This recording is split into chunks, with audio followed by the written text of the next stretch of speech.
বাসা বরুলিয়া ইউনিয়ন, শ্যামনগর থানা, সাতক্ষীরা জেলা। আমার একটা দুর্ঘটনা ঘটে কাল রাতে একটার সময়, আনুমানিক একটার সময় আমার স্ত্রী আমাকে লিঙ্গ কর্তন করে দ্রুত আমার ফোন এবং আমার বাসার থেকে কিছু টাকা পয়সা নিয়ে পালায় যাওয়ার চেষ্টা করি। স্থানীয় লোকজন আমার ব্যবসা ছাড়া তাকে ধরে ফেলে এবং থানায় তার নামে একটা আমি আমার ঘুমের বড়ি খাওয়াই, প্রত্যেক রাতে আমাকে ঘুমের বড়ি খাওয়াছে। আমার জীবনটা শেষ করে ফেলছে এবং শেষ। 1 লক্ষ টাকার মতন অপারেশন করে লিঙ্গ একবার কেটে রাখছিল, কেটে ফেলাই দিয়েছিল দূরে। আমার বড় ভাই খুঁজে পাইছে, সামনে করে নেয়নি, আমাকে রেফার করছে সাতক্ষীরা মেডিকেলে। প্রায় 2 থেকে 2.5 লক্ষ টাকা খরচ করে আমার লিঙ্গটা। এবং বড় স্ত্রীর সঙ্গে যোগাযোগ করে।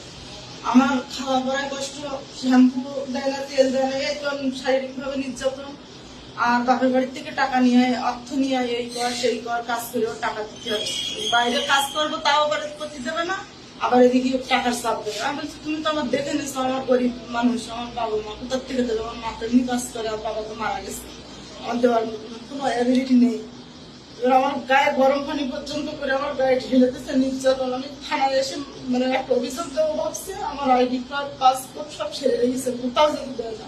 আর ভাসুর আছে ওনার পাহারা দেওয়ার জন্য রেখেছে বাসায়। আমি যেখানেই যাবো আমার পিছন পিছন, যদি বাথরুমেও গেছি তা যদি না দেখতে চিল্লা হাঁকাহাঁকি করে লোক অ্যাকসেপ্ট করে বলে ছোট বউ কোথায় গেছে।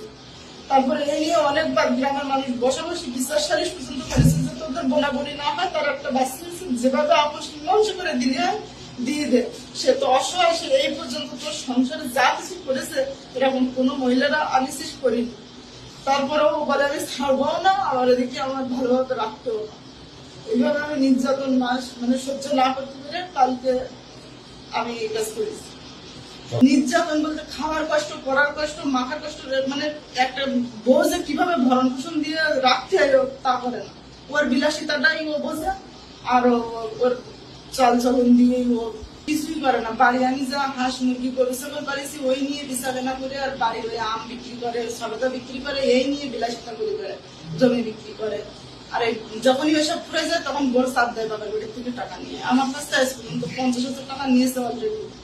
বড় বউ দিয়ে বলতে আমার হুমকি দিচ্ছে, বড় বউ হুমকি দিচ্ছে, ছেলে হুমকি দিচ্ছে। আমার পাশে একজন মহিলা দিয়ে আমার মার খাওয়াই দিচ্ছে। এই মানে 10-15 দিন আগে আমি থানায় জিডি করবো আসতে চাইছে, আমার 2 দিন করে বলেছে আসে বলে আমার